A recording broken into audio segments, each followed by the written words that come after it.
자, 안녕하세요. 반갑습니다. 11월 3일 주식 정리해드리는 주영남.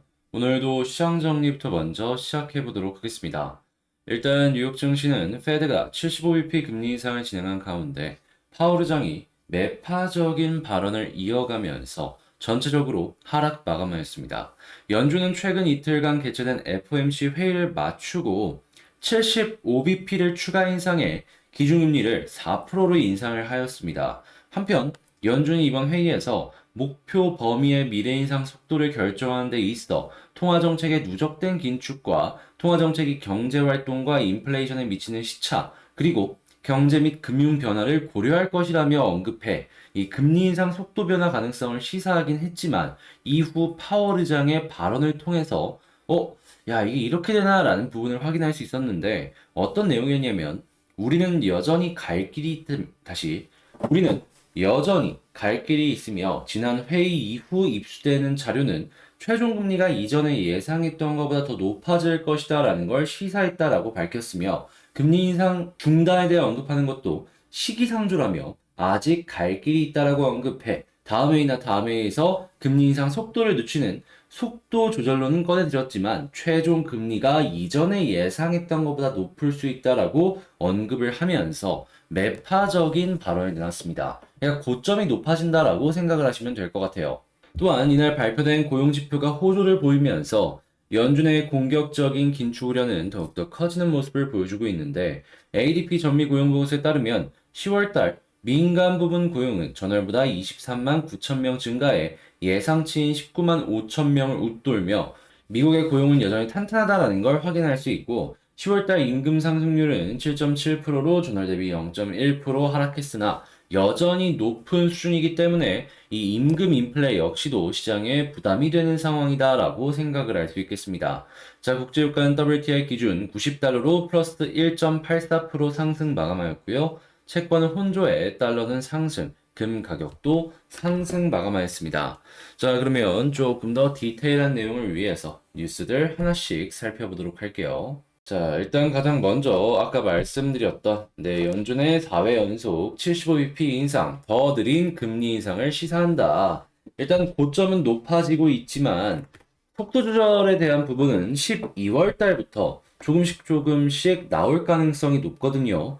자, 그러면 일단 고점이 원래 지금 시장에서 이야기를 하는 부분은 많으면 5에서 5.25까지 이야기하는 걸 확인할 수 있거든요. 요 수치 그대로 이야기를 하게 될지 아니면 이것보다 조금 더 높은 수치를 이야기할지 요거에 대해서 집중을 하면서 보고 우리가 예상했던 수치보다 낮게 나온다면 시장에는 이미 선반영이 되어 있는 부분이 분명히 많기 때문에 큰 걱정 없이 시장을 볼 수 있을 것 같다. 이렇게 생각을 해봐도 괜찮을 것 같습니다. 자, 이렇게 된 상황에서 이제 미국의 고용은 탄탄한 모습을 보여주고 있기 때문에 경기 침체? 이 부분은 굉장히 잘 방어를 할 것이다라고 생각을 할 수 있고요. 다만 이제부터 이제 문제 부분을 하나씩 살펴보자면, 당연히 금리가 올라가다 보니까 미국 같은 경우에도 주택 판매가 빠르게 감소를 할 수밖에 없겠죠. 그래서 이제 소매의 가장 대장이라고 볼 수 있는 웰스파고만 하더라도 주택 대출 수요가 빠르게 축소되고 있어서 추가 감원의 우려가 보여지고 있다. 이러한 의견을 내놨고 이 유로존 같은 경우에도 여기에 영향을 받아서 제조업이 계속해서 꺾이는 모습을 우리에게 보여주고 있습니다.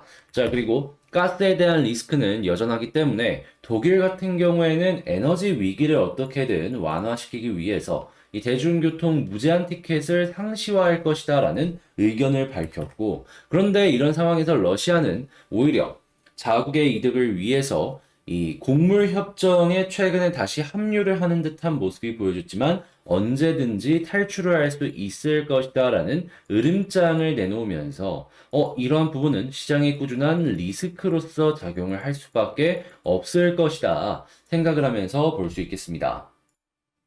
그리고 러시아가 이런 식으로 움직일 수 있는 이유가 도대체 무엇일까? 이걸 생각을 해보면은 원래 제가 이전에도 이제 말씀드렸지만 미국이랑 이 남미 쪽에서 예상했던 것보다 곡물의 생산량이 이 증가를 할 것이다라는 얘기가 올해 이제 곡물 이야기가 나왔을 때 딱 나오다가 막상 추수를 해보고 보니까 생각보다 그렇게 많이 안 나왔던 것 같아요. 그래가지고 이제 생산량도 이제 계속 다 확정이 나오고 있고 그런 상황이라면 이제 내년 거를 이제 준비를 해야 되는데 푸틴은 확실하게 이 곡물 쪽을 무기로 생각을 하고 있기 때문에 이런 식으로 굉장히 곡물 쪽을 계속 얘기를 하면서 우리를 자극을 주는 것이 아닐까. 자, 그러다 보니까 곡물 관련주만 보는 것도 괜찮을 것 같습니다.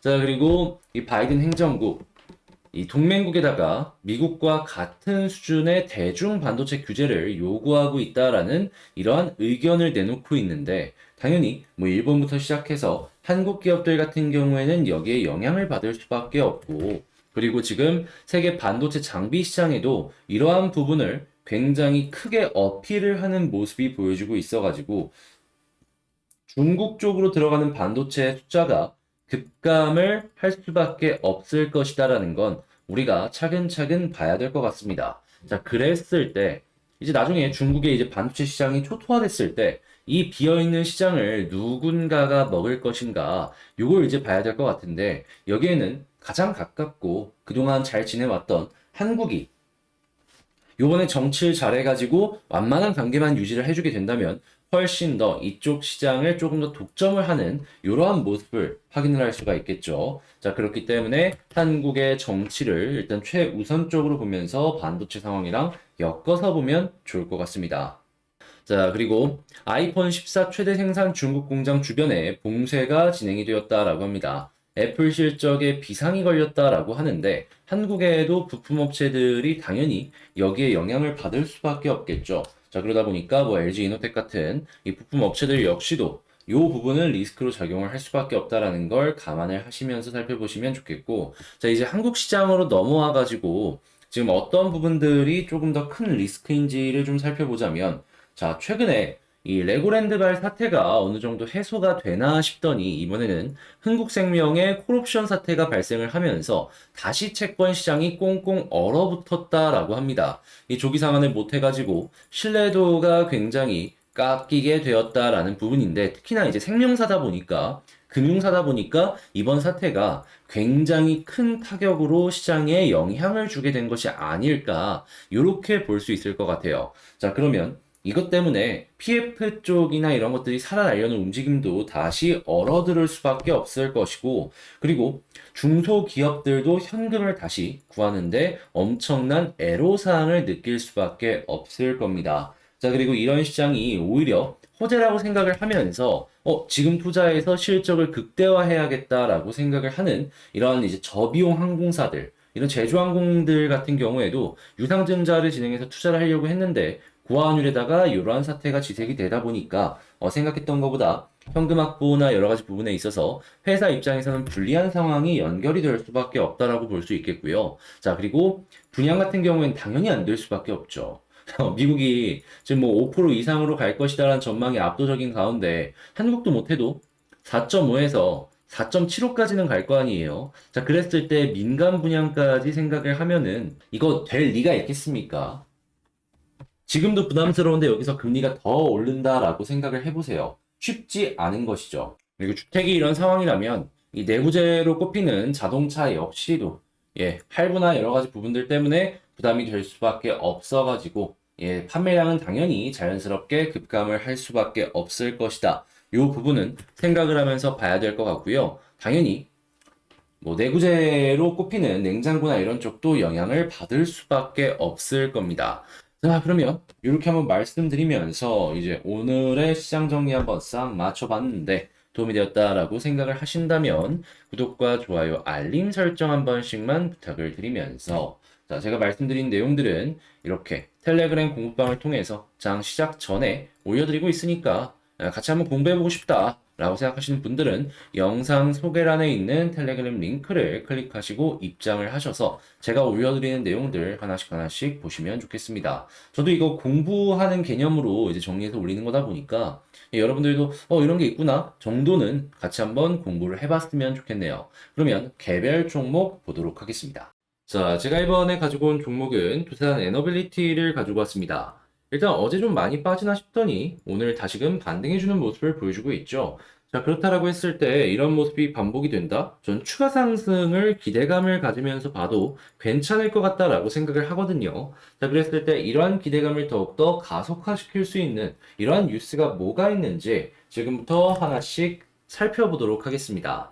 자, 일단 가장 먼저 최근에 올라간 건 역시나 이 폴란드 쪽에 이 민간 부분의 원전을 한국이 할 수 있을 것이다라는 기대감 때문에 올라가고 그 다음에 떨어졌던 거는 그 기대감이 확실하지 않을 것이다라는 부분 때문에 실망 매물로 떨어졌다가 이번에는 폴란드 총리가 두 번째 원전 건설에 한국이 참여할 것으로 예상을 한다라는 내용 때문에 쭉 올라갔죠. 자, 그러면 이걸 보면서 드는 생각이 뭐다? 지금 확실하게 나온 내용만 놓고 본다면 일단 한국은 폴란드를 시작으로 유럽 쪽에서 이 직접적으로 1순위로 공사를 진행을 하든 협력사로 진행을 하든 함께 할 가능성이 높다 보니까 일거리는 끊이지 않겠구나. 자, 특히나 이런 얘기까지 하고 있습니다. 일단 미국에서도 전략적 에너지 파트너십을 보장을 한다며 환영한다는 내용을 발표했습니다. 자, 그러면 첫 번째 원전에도 한국 기업이 참여할 가능성이 충분히 높아져 있는 상황이다라는 거예요.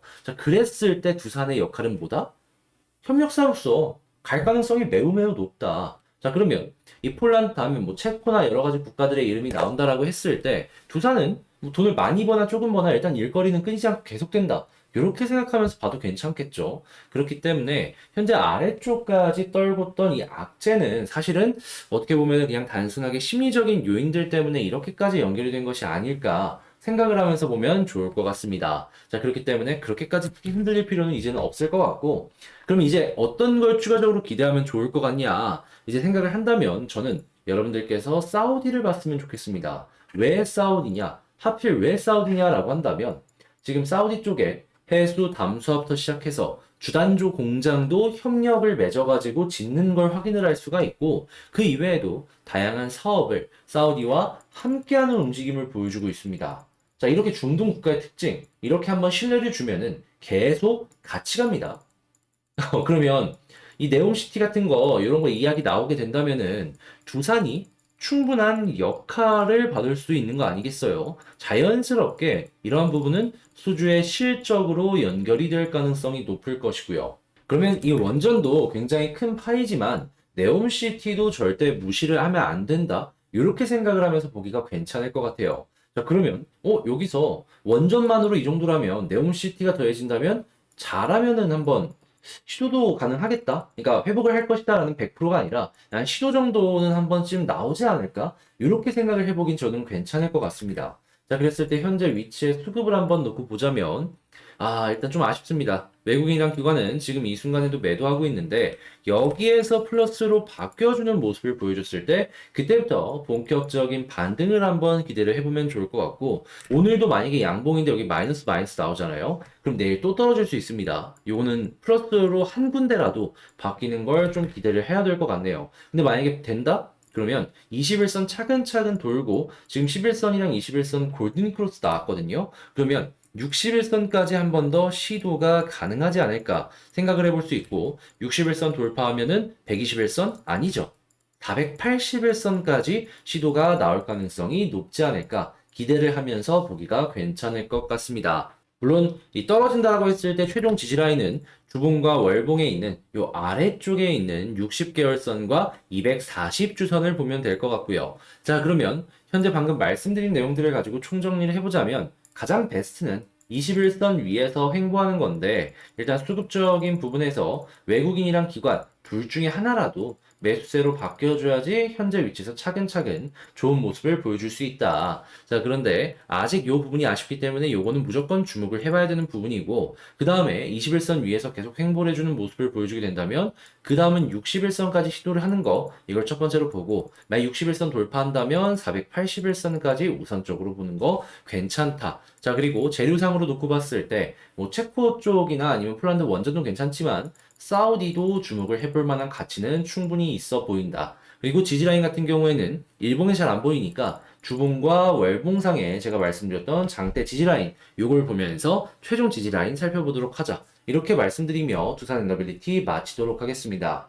자, 이거 한번 쭉 봤는데 일단 좀 마음 편하게 보시면서 에너빌리티 이제 편하게 보셨으면 좋겠고요. 여러분들께 제 영상이 도움이 되었다면 구독과 좋아요, 알림 설정 한 번씩만 부탁을 드리면서 더 좋은 영상으로 다시 인사드리도록 하겠습니다. 이상 주식 정리해드리는 주정남이었고 오늘도 좋은 하루 되셨으면 좋겠네요. 감사합니다.